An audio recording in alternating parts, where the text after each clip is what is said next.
Enorme estar com os senhores aqui, nós podermos abrir a Bíblia juntos aqui, pedir para que o Espírito Santo de Deus nos conduza. Eu peço que você já abra a sua Bíblia em Efésios capítulo 1.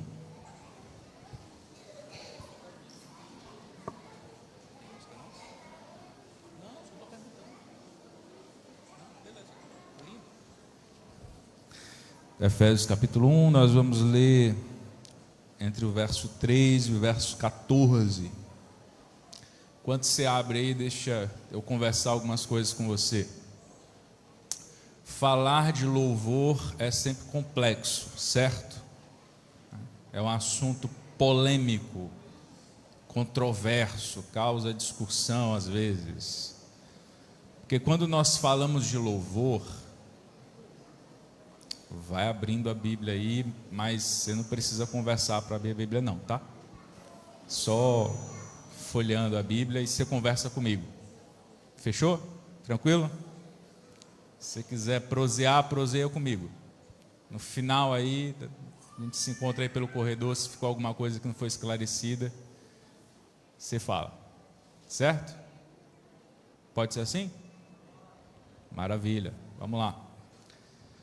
Quando nós falamos de louvor, geralmente o tema é controverso, porque quando nós falamos de louvor, algumas outras coisas que não é a Bíblia, a gente vai já falar da Bíblia, algumas outras coisas que não são as Escrituras, elas determinam sobre esse assunto.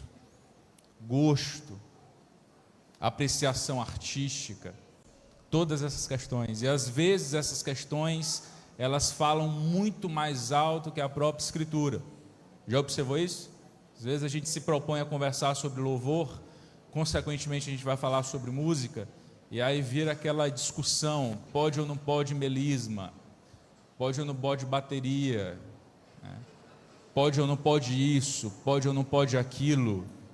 Eu não sei se você observa, mas geralmente nós reduzimos a nossa vida espiritual a essa regra simples, binária, de pode ou não pode. Não é só com louvor, é com um monte de coisas. Às vezes a maioria dos nossos questionamentos é, pode ou não pode fazer isso? Isso aqui pode, isso aqui não pode. E aí às vezes a gente nem se pergunta se pode porque pode, se não pode porque não pode. Você se identifica com a ideia? Você já viu situações assim? Né? A gente quer um manual, né? As regras práticas aí. O que pode fazer, o que não pode fazer, o que está ok, o que não está ok. Nós reduzimos várias coisas do cristianismo a isso, da vida em Cristo. Um manual de coisas que podem ou não podem fazer. E o louvor, infelizmente, quando nós tratamos de louvor, se foca, se debruça sobre essa questão. Pode ou não pode isso ou aquilo? Porque, como eu falei, essa questão do louvor, ela passa antes por um filtro de gosto. A gente esquece um pouco a Bíblia, a gente vai primeiro no gosto, né? Então, os que são mais experientes que nós, né, vamos colocar assim, tem aquele apreço pelo estilo de música da década de 50, 60 e por aí vai, né? E aí o louvor é aquilo, né? É somente aquilo, são os hinos, né? São os instrumentos dessa época. Os mais novos, eles já são mais, vamos usar a expressão, vanguardistas, eles querem mudar as coisas, né? E aí já entra um novo estilo musical, uma nova técnica vocal, a utilização de novos instrumentos, e aí geralmente nós temos uma guerra travada. Quem defende um pouco mais atrás, quem defende um pouco mais à frente, e aí a gente não tem muito, às vezes nós não temos muita paz em relação a isso, né? Não vai acontecer isso hoje, mas se hoje nós abríssemos aqui, vamos discutir algumas coisas. Pode ou não pode isso? Pode ou não pode aquilo? Você acha que no final ia sair todo mundo feliz de mão dada? Ou talvez a gente ia ter alguns problemas aqui e os irmãos iam almoçar aí meio chateados uns com os outros, tal? O que você acha? Ia para a segunda, né? A gente não vai fazer isso, fique tranquilo. Mas você entende como nós reduzimos as questões a simples pode ou não pode fazer? Quando nós vamos para a Escritura, eu quero falar isso para que você entenda o texto que nós vamos utilizar. Quando nós vamos para a Escritura, louvor e adoração andam juntos. Adoração é o reconhecimento de todos os atributos e feitos de Deus. Adoração é o reconhecimento da majestade de Deus, da soberania de Deus. Louvor é a resposta a essa majestade, é a resposta a essa soberania, é a resposta a essa glória, é a resposta a essa beleza, é a resposta à sua bondade. E o louvor não se restringe simplesmente à ideia da música. A música é um dos pontos onde nós encontramos para louvar ao Senhor Deus. A música é somente um dos meios. Ela não é todo o louvor. Ela é somente um dos meios. E a minha proposta hoje é que nós entremos no texto bíblico e entendamos algumas coisas, tá?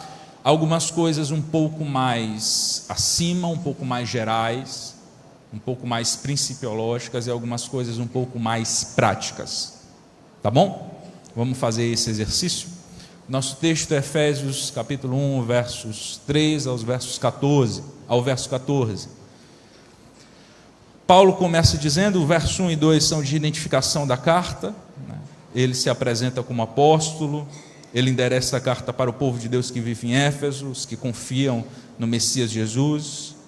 O verso 2 é uma saudação que Paulo faz em sua carta. Graças a vocês, a paz de Deus, nosso Pai, o Senhor Jesus o Messias. E a partir do verso 3 ele inicia o primeiro dos seus pontos.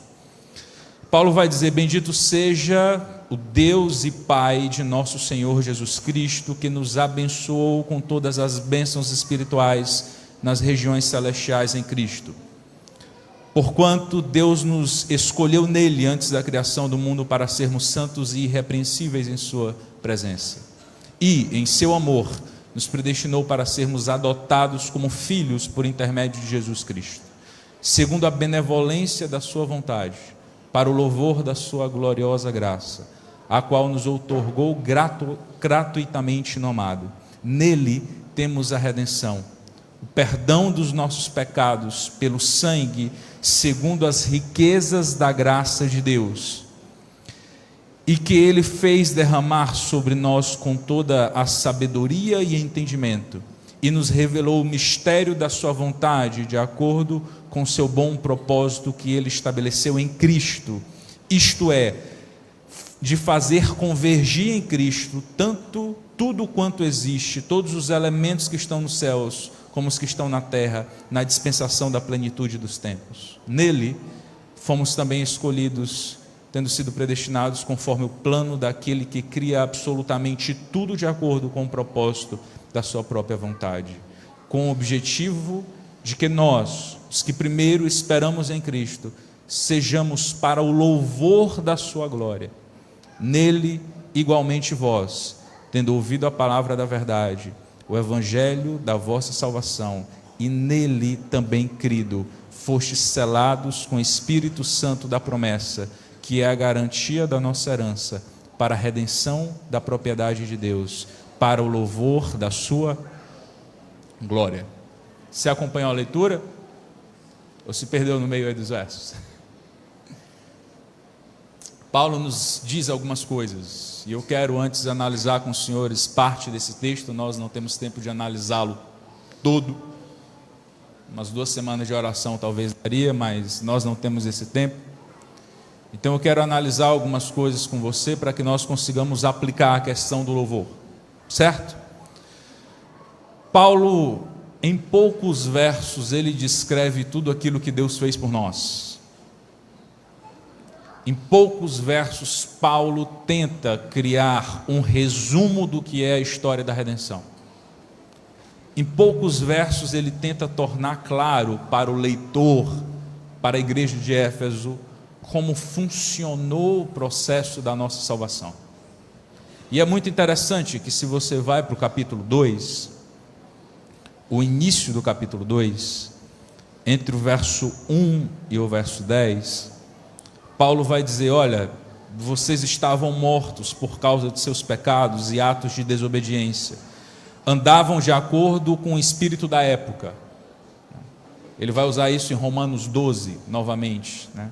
Não vos conformeis com o espírito da época. Ele traz novamente essa expressão. E obedeciam ao líder dos poderes do ar que ainda atua entre os desobedientes. Na verdade, todos nós vivíamos desse jeito, seguindo as paixões da velha natureza e obedecendo aos desejos da antiga natureza e dos pensamentos. Em nossa condição natural, estávamos destinados à ira de Deus, como todas as outras pessoas. Contudo, Deus é tão rico em misericórdia e nos ama com um amor tão intenso, que mesmo quando estávamos mortos por causa dos nossos atos de desobediência, Ele nos trouxe a vida com o Messias. É por meio da graça que vocês foram libertados. Isto é, Deus nos ressuscitou com o Messias Jesus e nos fez sentar com Ele no céu, com o intuito de demonstrar nas eras futuras quão infinitamente rica é a sua graça, quão grande é a sua bondade para conosco, que estamos unidos ao Messias Jesus. Porque vocês foram libertados pela graça, por meio da confiança ou da fé, e mesmo esta não é sua realização, mas um presente de Deus. Vocês não foram libertados por suas ações, portanto vocês não têm do que se gloriar, porque somos feitos por Deus, criados em união com o Messias Jesus, para a vida de boas obras, já preparadas por Deus, para que sejam realizadas por nós. Paulo vai nos dizer algumas coisas bem interessantes. E é muito bom nós compararmos dois momentos. Primeiro, o momento onde nós estamos lendo, Efésios capítulo 1, que é o nosso texto principal, em comparação com o texto do capítulo 2. Um outro momento interessante de se comparar é o momento de Êxodo capítulo 19. Vamos lá, aula de Antigo Testamento. O que acontece lá em Êxodo capítulo 29? Deixa eu dar uma dica para vocês. Êxodo capítulo 20, nós temos vamos lá, nós temos calma aí, senão a gente tem que encerrar o culto e já fazer uma classe bíblica ali rapidinho. Os 10 mandamentos, certo? Vocês estão vivos? Estão comigo? Perfeito. Êxodo 20 nós temos os 10 mandamentos, né? Êxodo 19 nós temos o momento onde o Senhor Deus, Ele vai se apresentar ao povo de Israel. E o Senhor Deus dá várias instruções para o povo de Israel, através de Moisés. Moisés, estabelece limites. Se alguém passar dos limites, vai acontecer o que com eles? Vai morrer. Moisés, manda todo mundo lavar todas as coisas no acampamento. Tem que estar tudo limpo, tudo perfeito, tudo certinho. Moisés, diz para o povo seguir o que eu estou dizendo à risca, Moisés, porque se não for seguido, as pessoas serão o quê? Mortas. E o Senhor Deus se revela ao povo de Israel. Óbvio que isso faz parte de todo um processo que começa desde lá do Egito. O Senhor Deus envergonhando toda a divindade egípcia e dizendo: ei, vocês não têm deuses. Faraó, você não é Deus. Eu não sei se você repara, mas a preocupação de Deus não é somente, exclusivamente libertar o povo, é que o faraó liberte o povo. Se fosse só libertar o povo, era só mandar um anjo. Funcionou assim com os assírios. Ele queria que o faraó libertasse o povo de Israel. Com mais um detalhe, ele queria que o faraó libertasse o povo de Israel, para que o povo de Israel saísse do Egito e fosse se adorar a ele, no lugar que ele mostraria, que depois nós sabemos que é o Sinai. E quando você está envolto no Antigo Testamento, por que a gente tem que começar lá para entender aqui? Porque senão a gente entende errado, nós não temos todo o processo, nós não temos toda a história, todo o cenário. Quando você começa no Antigo Testamento, uma coisa é muito clara: a presença do Senhor, ela é respeitada. O Senhor é santo. A sua santidade diante dos nossos pecados fulmina toda a tentativa humana de se aproximar dele sem ser pela graça. Algumas coisas são interessantes nesse processo. Todas as vezes que Moisés estava com Deus na tenda, o seu rosto voltava como? Como é que voltava o rosto de Moisés? Iluminado. As pessoas sabiam que Moisés tinha estado com Deus. Mais 2 pontos interessantes no Antigo Testamento. O Antigo Testamento nos informa nos diz que, no sentido da adoração ao Senhor Deus, forma e conteúdo são importantes. Forma e conteúdo são igualmente importantes. O primeiro exemplo que nós temos são dos próprios filhos de Arão, que entram no templo, entram na tenda do santuário, com um conteúdo que não deveriam estar. E o que acontece com os dois? O que acontece com os dois? Morrem. E tem mais um detalhe: o Senhor disse para Arão: Arão, ninguém chora a morte deles. Leva para fora do acampamento, em terra, ninguém chora a morte deles. Conteúdo tem significado, tem importância ou não tem dentro da adoração divina? Tem. A forma tem ou não tem relevância? Aí você passa por um outro momento, onde a arca da aliança é levada, e aí você tem toda aquela situação, né, da arca da aliança acabando lá com a divindade do povo inimigo de Israel, e é dito: não, leva essa arca daqui, devolve essa arca. E aí o que acontece? Como deveria ser transportada a arca? Por pessoas específicas, por uma classe de sacerdotes específica, de uma maneira específica. Mas aí o povo ignora e diz: não, manda alguém lá com uma carroça, lá, manda um senhorzinho com uma carroça para trazer a arca da aliança. Ele coloca em cima da carroça, em um momento do retorno lá, o texto bíblico diz que tem uma trepidação aí na carroça, e aí, olha que interessante, o indivíduo que fez isso estava ou não estava com uma boa intenção de segurar a arca? Estava. Só que quando ele segura a arca, o que acontece? Ele é fulminado. Por quê? Porque forma para a adoração bíblica importa. Já ouviu aquela expressão lá? Que o inferno está cheio de boas intenções? Para a adoração bíblica, e eu estou fazendo um resumo aqui enorme para que a gente entenda isso. O Antigo Testamento nos diz que forma e conteúdo importam. O grande problema, irmãos, é que hoje, quando nós falamos de louvor, nós estamos muito mais preocupados com aquilo que nós queremos do que com a revelação bíblica. A própria arquitetura das nossas igrejas nos faz ter a ideia errada de como funciona a ordem dentro do culto. O púlpito virado para os senhores faz os senhores desconfiarem de forma equivocada que o que acontece aqui na frente é para vocês, que as músicas que são cantadas, os sermões que são pregados, as partes que são feitas é para vocês. Não dá essa intenção? Parece um teatro, alguma coisa do tipo, né? A gente tem alguma coisa parecida com um palco um pouco mais acima, e aí nós temos aqueles que são a plateia, aqueles que vêm. Não parece? Não dá essa ideia? Essa é uma ideia equivocada. O culto que nós ofertamos todos os sábados aqui é um culto para Deus, não para nós. O louvor é para Ele, a exposição é conduzida por Ele. Tudo que é feito aqui é para a glória de quem? Consegue entender o ponto como o Antigo Testamento cria esse cenário para a gente?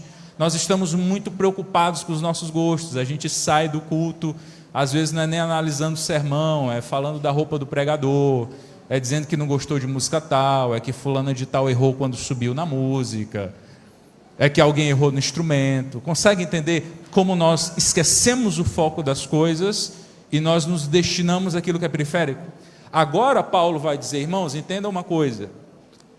Olha o ponto de Paulo. Primeiro, todos nós éramos pecadores, e esse é o grande ponto de Paulo. Todos nós éramos pessoas, e ele vai usar a expressão, que mereciam a ira de Deus. Essa é a primeira coisa que Paulo vai falar lá no capítulo 2. Nós merecíamos a ira de Deus. Quando nós estamos em pecado, nós merecemos a ira de Deus. É algo que nós, nas nossas pregações, nos nossos ensinos, tornamos mais leve, porque não dá para a gente falar para as pessoas hoje em dia que em pecado eles merecem a ira de Deus. É um negócio meio pesado, né? É por isso que as pessoas não têm hoje compreensão do que é pecado. É por isso que elas não entendem a gravidade do pecado, e se elas não entendem a gravidade do pecado, elas não veem a beleza da salvação. Começa a entender?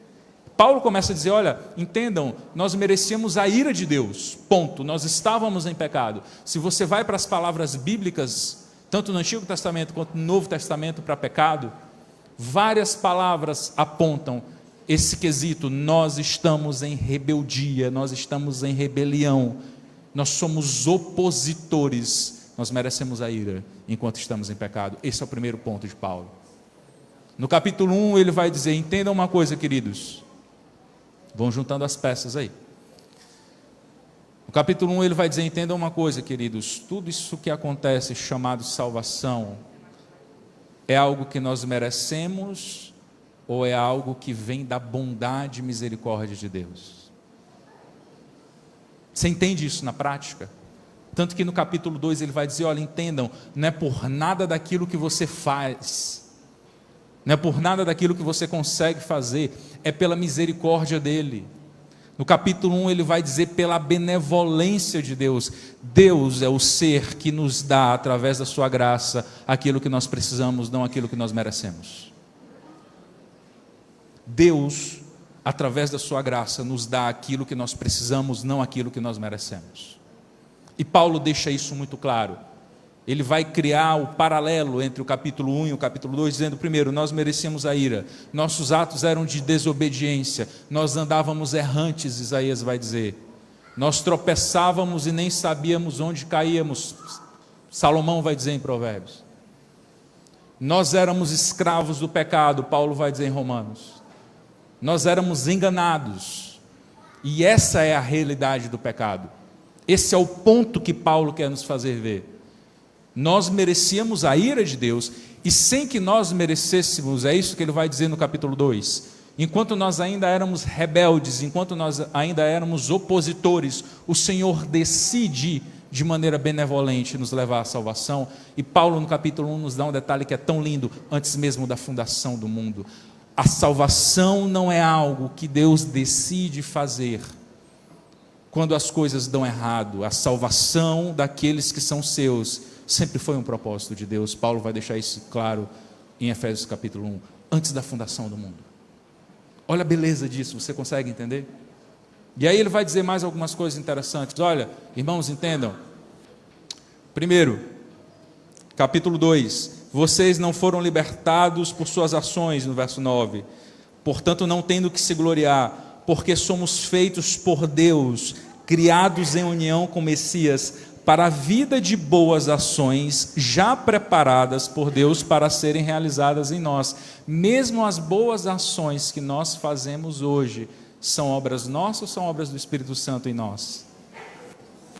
Consegue entender como Paulo traça essa vida cristã? E ele diz, olha, irmãos, vocês eram pecadores, agora vocês estão em Cristo. Por causa de quem? Por causa do amado, por causa do sangue do amado, por causa do sangue de Cristo. E aí você pode ser levado a pensar, ok, hoje eu estou em Cristo, poxa, hoje eu sou uma pessoa muito boa, hoje eu sou um camarada muito equilibrado, hoje eu sou alguém muito bom, trato bem o meu vizinho, não brigo com os outros, me dou bem no trabalho. Esse pensamento é correto para a teologia de Paulo? Paulo está dizendo, ei, amigão, deixa eu te falar uma coisa, esse tratamento bom com tua família é o Espírito Santo em ti. Esse desempenho que tu tem dentro da obra é o Espírito Santo em ti. Essa relação que tu tens com as pessoas do teu trabalho é o Espírito Santo em ti. Experimenta ter o Espírito Santo retirado em ti para ver se tu vai ser essa boa pessoa. Agora você entende por quê? Davi está desesperado lá em Salmo dizendo, Senhor, não tire o teu Santo Espírito de mim. Depois de ter cometido uma das maiores atrocidades da sua vida. Consegue entender o ponto? Paulo vai traçando todos esses paralelos para que no final do capítulo 1, na verdade, ele usa algumas vezes essa expressão. Ele usa aqui, verso 6, para que rendêssemos para o louvor da sua gloriosa graça.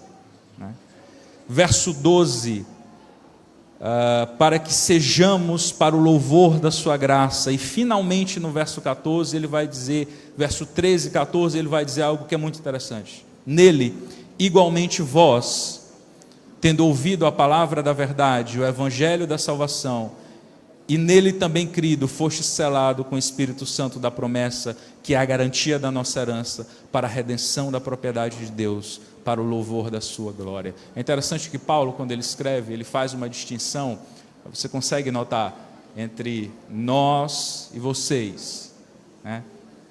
Nós que estivemos com ele, nós que ouvimos primeiro, né? Paulo vai criar essa distinção, mas essa distinção acaba quando ele diz, olha, vocês que também ouviram, vocês que somos nós, né? Nós que também não vimos a Cristo, nós que também não estávamos com Ele, não estivemos com Ele enquanto Ele esteve aqui, é o que Paulo está dizendo. Vocês que ouviram e que creram, e olha que informação bela Paulo vai dar, e que foram selados com o Espírito Santo de Deus, que é o seu selo, e esse Espírito Santo de Deus garante, é o penhor, talvez algumas Bíblias aí tragam, é o penhor das coisas que nós aguardamos. Tudo isso acontece para quê? Para louvor da sua glória.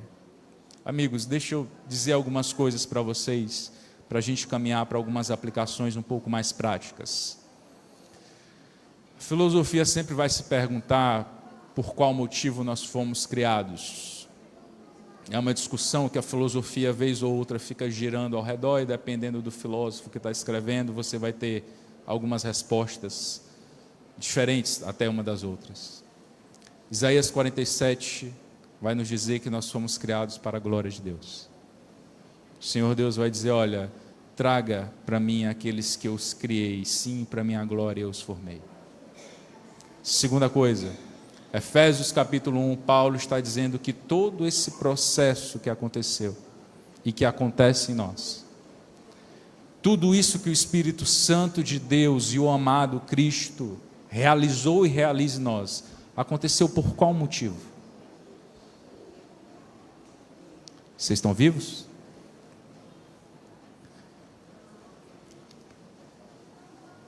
Pessoal aí de trás, olha, não reparem não, tá? Sou professor, então estou tratando isso aqui como uma sala de aula. Se tivesse teste hoje, talvez tinha um monte de gente com nota baixa aí.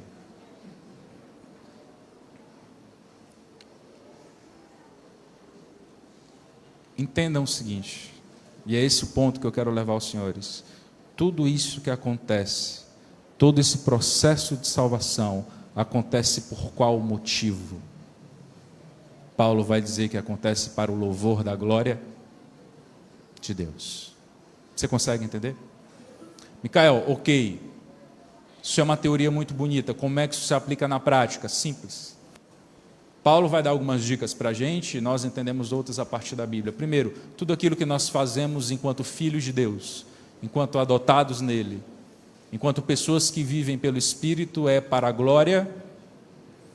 Paulo leva isso para um nível prático e vai dizer, olha amigos, quer vocês comam, bebam ou façam qualquer outra coisa, façam tudo para a glória. Então quando você sai sábado à noite para comer com os amigos, sua refeição deveria ser pensada para a glória de Deus. Ela está sendo? Quando você está durante a semana conversando com seus amigos, o teor da conversa deveria ser para a glória de Deus. Está sendo? Quando nós nos relacionamos com as outras pessoas, tudo aquilo que nós fazemos deve ser pensado para a glória de Deus. Nós estamos fazendo isso? Quando nós escolhemos as nossas profissões ou desempenhamos os nossos trabalhos, tudo aquilo que gira em torno disso deve ser feito para a glória de Deus. Está sendo assim?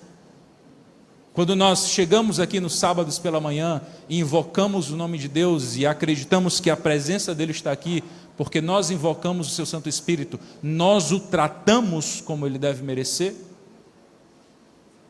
Ou a gente fica conversando como basicamente estamos fazendo hoje pela manhã?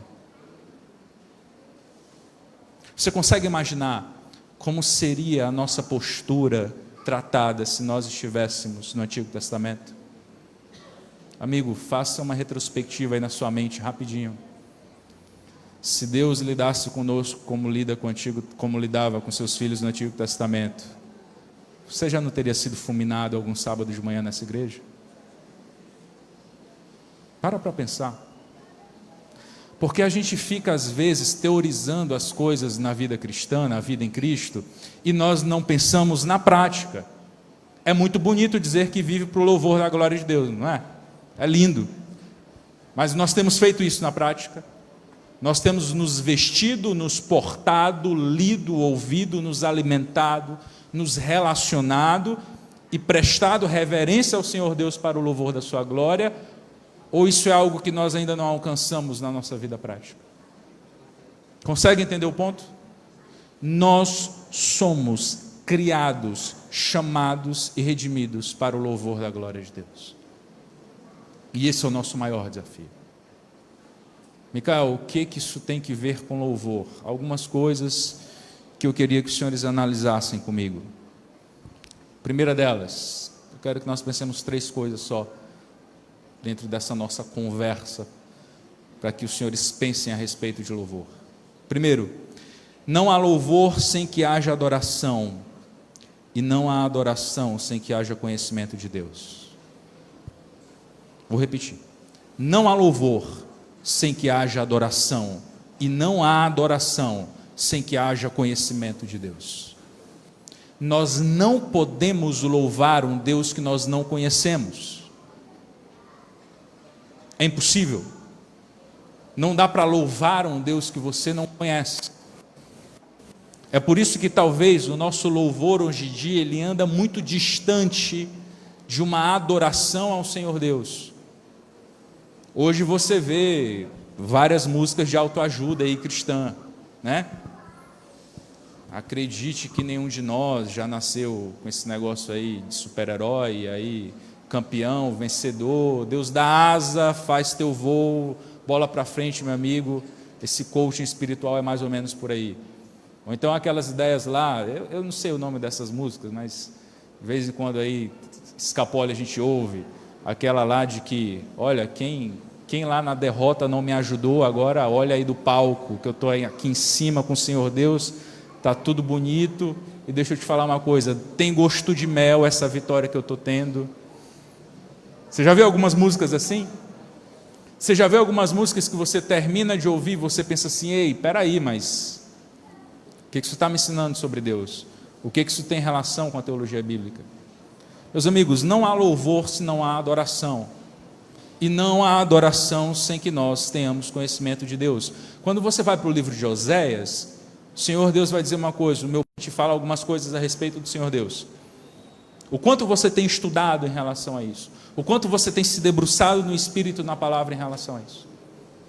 O quanto você conhece o Deus que você diz seguir? Você consegue mensurar? Qual foi a última vez que você abriu a Bíblia tentando conhecer o Senhor Deus? Foi muito menor em relação à quantidade das vezes que você buscou a Bíblia procurando algum alento para você, algum conforto? Ou foi muito maior? Consegue entender o ponto? Nós não conseguimos louvar a Deus sem adorá-lo, e nós não conseguimos adorá-lo sem conhecê-lo. Talvez por isso o nosso louvor hoje é tão confuso. Talvez por isso nós ficamos discutindo em tantas questões periféricas, porque nós não o conhecemos. Talvez em certo sentido, Nietzsche tinha razão quando ele disse que Deus está morto, porque muitas vezes o Deus que nós adoramos não é o Deus bíblico, é um Deus que nós construímos nas nossas perspectivas e nos nossos anseios. Se você vai para o Apocalipse, se você vai para a igreja de Laodiceia, uma coisa muito triste acontece na igreja de Laodiceia. Nós vemos aquele texto que o Senhor Deus diz, olha, eis que estou à porta e bato, se alguém ouvir a minha voz e abrir a porta, eu entrarei, cearei com ele e ele comigo. Você já viu esse verso, né? Você acha lindo esse verso, né? Deixa eu te falar uma coisa sobre esse verso. Laodiceia é uma igreja que celebra em nome de Deus, e Deus não está lá. Laodiceia é uma igreja que se acha rica, conduzida pelo Espírito Santo, bem vestida, mas ela celebra em nome de Deus, e Deus não está lá. Ele está onde? Do lado de fora.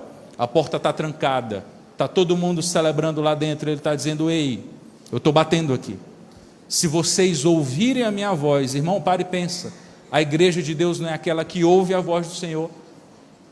Então por que Deus está dizendo para uma igreja, olha, se vocês ouvirem a minha voz, abrirem a porta, aí eu vou entrar e eu vou ceiar com vocês e vocês comigo. Consegue entender o cenário? Nós hoje somos aqueles que ousamos adorar o Senhor Deus, ousamos louvar o Senhor Deus, sem conhecê-lo. E muitas vezes, meus amigos, nós podemos ser surpreendidos com uma adoração que adora qualquer outro indivíduo, menos o Senhor Deus. Muitas vezes, meus amigos, nós podemos ser surpreendidos com Deus batendo do lado de fora, porque nós estamos celebrando em seu nome, mas Ele não está entre nós. Consegue entender o primeiro ponto? Não há louvor sem que haja adoração, e não há adoração sem que haja conhecimento do Senhor Deus. Segundo ponto, na comunidade, uma adoração fraca é caracterizada por um ensino fraco, que consequentemente terá um louvor fraco. Na comunidade, aqui, quando nós tentamos ver como anda o louvor de cada comunidade, é muito fácil quando você consegue olhar para o ensino dessa comunidade. Vamos juntar as peças. Se louvor não existe sem adoração, e se adoração não existe sem conhecimento de Deus, então para pensar comigo. Quanto mais equilibrado e maduro é o ensino dentro da igreja, tanto maior será o seu conhecimento a respeito de Deus, certo? Tanto maior será a maturidade do seu louvor. Ensino fraco gera adoração fraca. Teologia fraca gera adoração. Conhecimento fraco do Senhor Deus gera louvor. Como é que eu posso agradecer a Deus se eu não sei precisamente aquilo que Ele fez? Como é que eu posso reverenciá-lo em adoração se eu não o conheço através das Escrituras? É por isso que Paulo vai dizer que tudo isso é para o louvor da glória de Deus, no final de versos, onde ele esclarece como nós fomos salvos, como o Senhor Deus se manifestou. E aí ele vai dizer, tudo isso para o louvor da sua. O ensino fraco gera um conhecimento de Deus fraco, que gera uma adoração fraca, que consequentemente gera um louvor. O louvor não é medido pela quantidade de vozes que cantam dentro de uma igreja, ou pela força dessas vozes. É muito bonito quando a gente chega numa igreja e está todo mundo louvando forte, né? Estava lá em cima e reparando, vocês cantam muito bem, no sentido de cantarem como igreja. Às vezes a gente chega em algumas igrejas e aí está só o ministério de louvor cantando sozinho, os irmãos estão pensando na vida. Vocês são uma igreja que cantam, é notório, dá para ver, é bonito. Mas irmãos, isso é um primeiro passo. E esse ponto é um ponto que eu me dirijo para a liderança da igreja com todo respeito e com todo amor. Como é que essa igreja tem sido ensinada, meus irmãos? O louvor, ele não vai aparecer, cair de paraquedas, sabe? A ideia da cegonha que vai lá e deixa um presente, não existe isso. Preste atenção na atitude de Esdras, quando ele retorna para reconstruir. Uma das primeiras coisas que Esdras começa a fazer é o quê? Leitura expositiva da palavra, vez após vez. Vez após vez. Para quê? Para que o povo se lembre quem é o seu Deus. Para que o povo conheça quem é o seu Deus. E a partir disso, para que o povo o adore, para que o povo o louve. Irmãos, como tem sido o nosso ensino dentro dessa comunidade? Consegue entender o ponto? Como a Bíblia tem sido ensinada dentro da igreja de Cidade Operária? Qual tem sido a preocupação da liderança em relação ao ensino? Olha, nós perdemos alguns pontos bem interessantes dentro dessas questões. A gente fala às vezes de outras denominações e tal, mas se você pega, por exemplo, a Igreja Católica tem algo que nós insistimos em não fazer. Se chama calendário litúrgico. Toda paróquia pensa anualmente o que vai ser ensinado na igreja. E a partir do pensamento do que vai ser ensinado, esse ensino é dividido pedagogicamente a cada mês, trimestre, semestre. Consegue entender? Mais ou menos como um professor pensa. Olha, a matéria desse ano vai ser essa, então como é que a gente vai ensinar para a igreja? Irmãos, deixa eu fazer algumas perguntas para vocês, não é para vergonha de ninguém, tá? É só para a gente pensar. Qual é o tema desse ano dessa igreja que a liderança está querendo passar de ensino bíblico para a igreja? Vocês sabem? Existe um? Qual foi o do ano passado? Qual foi o de 5 anos atrás? Qual foi o de 10 anos atrás? Você entende o meu ponto? Irmãos, nós não podemos deixar o ensino bíblico solto. Sabe, a gente vai fazer o seguinte, a gente convida um monte de gente aí, e aí um sábado, não sei se você sente essa sensação como quem não prega, né? Eu gosto de analisar muito quando eu estou sentado. Você às vezes tem um sermão num sábado sobre um tema, no outro aí você tem um completamente diferente, no sábado você tem um camarada que vai abrir a Bíblia e aplicar, no outro sábado você vai ter um indivíduo que ele vai contar meia hora de história aqui, fazer você sorrir, e aí ele esquece um pouco da Bíblia. No outro sábado você vai ter uma outra pessoa diferente pregando, e você para no final do mês e você pergunta, ok, faz esse exercício aí comigo, ok, o que eu aprendi esse mês na igreja em relação ao ensino bíblico? Você consegue lembrar? O que você aprendeu esse mês? Você consegue? O que você aprendeu o mês passado? Você consegue? Você entende o ponto? Um ensino fraco dentro de uma igreja leva uma igreja a ter um conhecimento fraco a respeito de Deus, e leva uma igreja a ter um louvor fraco. Você entende que eu estou falando tudo isso? Não é para julgar ninguém, não é para tirar pedra em ninguém. É porque, irmãos, aquele que se propõe a pregar, ele tem uma dura responsabilidade nos seus ombros, que é de falar a verdade. Se você não fala a verdade, o juízo vai sobre você. É por isso que Tiago diz, olha, não muitos de vocês sejam mestres, porque vai ter um rigor especial para aqueles que forem. Você consegue entender o ponto? Nós estamos ou não estamos com o ensino debilitado dentro das nossas igrejas? Consegue entender? Mas, irmãos, isso é uma coisa que pode mudar. Isso é uma coisa que pode mudar. Isso é uma coisa que em oração no Espírito Santo nós podemos mudar. Consegue entender o ponto? Então lembra do nosso penúltimo tópico.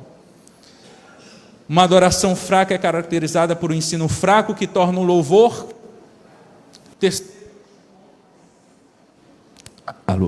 Terceiro e último ponto, e esse é mais logístico para que a gente entenda algumas coisas. Por questões lógicas e teológicas, não haverá um louvor adequado na comunidade enquanto sua liderança não for responsável e planejada com o ensino da comunidade. Deixa eu falar uma coisa para vocês. Nunca fui diretor de música, mas já lidei com alguns ministérios, e quando a gente lida com esses ministérios, a gente termina sofrendo algumas coisinhas. A diretora de música aqui é a Karine, certo? Vou tomar a liberdade que ela é minha amiga, então tá tudo certo, ela não vai brigar comigo não. Diretor de música sofre. Sabe por quê? Porque o diretor de música ele não faz ideia do sermão do próximo sábado. Ele não faz ideia do texto que vai ser pregado, ele não faz ideia da aplicação que vai ser dada a esse texto. E aí, vamos lá, nós somos diretores de música. Vamos lá, todos nós somos diretores de música, certo? Como é que a gente faria uma direção de música decente, com decência e ordem dentro da igreja? Planejada, certo? Como é que você planeja o louvor de uma igreja? Você planeja através de um roteiro de louvor. Isso é uma questão. O microfone está aqui.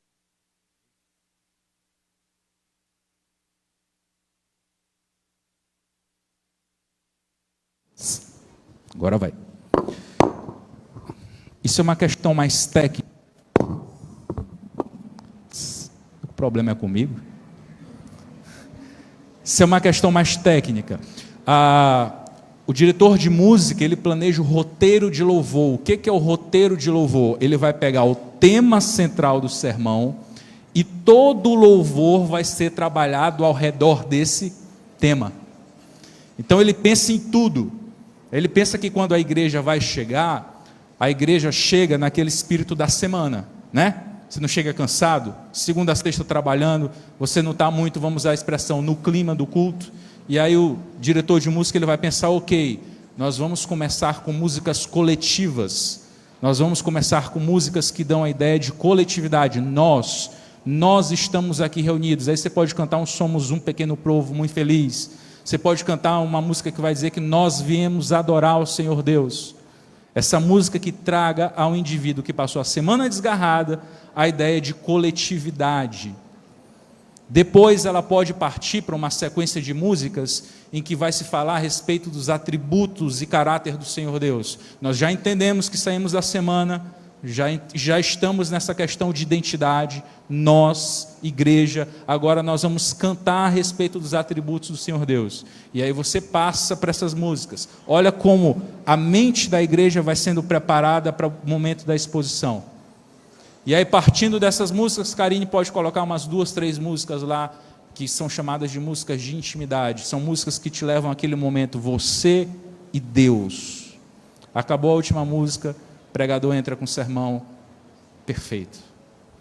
Agora, meus irmãos, como é que existe roteiro de louvor quando nós não fazemos ideia do que será pregado daqui um sábado, 2 sábados, daqui um mês? Você consegue entender o ponto? Micael, isso vai dar muito trabalho. Você vê que eu estou mexendo com questões muito técnicas aqui, muito estruturais, né? Não sei se vão me chamar nem para pregar aqui de novo, espero que sim, mas tudo bem. Micael, dá muito trabalho. Imagina a gente ter que planejar a metodologia de ensino da igreja por ano, semestre, trimestre. Imagina, Micael, a gente ter que dialogar com o Ministério de Louvor para que tudo isso seja encaixado, casado, certinho. Você pode dizer, Micael, dá muito trabalho, mas, amigos, é uma expressão bíblica ou não é que tudo na obra do Senhor deve ser feito com decência e ordem? Olha, eu tenho algumas frustrações em relação à nossa posição sobre a igreja, sabe? Quando você está em outro ambiente aí, um ambiente acadêmico, você faz tudo como deve ser. Você estuda, você planeja, teu professor, teu orientador diz que algumas coisas devem ser mudadas, você muda, perfeito, tranquilo. Se tem que ter planejamento, tem. Quando você faz uma viagem, você compra a passagem com antecedência, reserva o local que vai ficar com antecedência, guarda tudo certinho lá, os bilhetes. Se o voo diz que você tem que chegar 1 hora antes, você chega 1h30, por quê? Porque você não quer perder o voo, você está lá certinho. Se diz que a mala tem que ter 10 quilos, você pega a balança emprestada de um amigo, aí você fica feito um doido lá na sua casa, fazendo a balança, a mala e pesando, para ver se tem ou não tem 10 quilos, não é assim? Nós seguimos os pré-requisitos de ordem para todas as outras coisas, mas nós ignoramos isso em relação à adoração do Senhor Deus.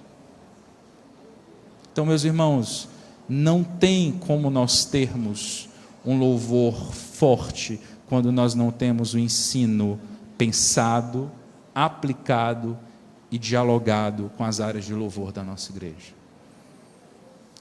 Então, você falou de um monte de coisas hoje que levaria meses, anos para mudar, mas tem que começar em algum momento, né?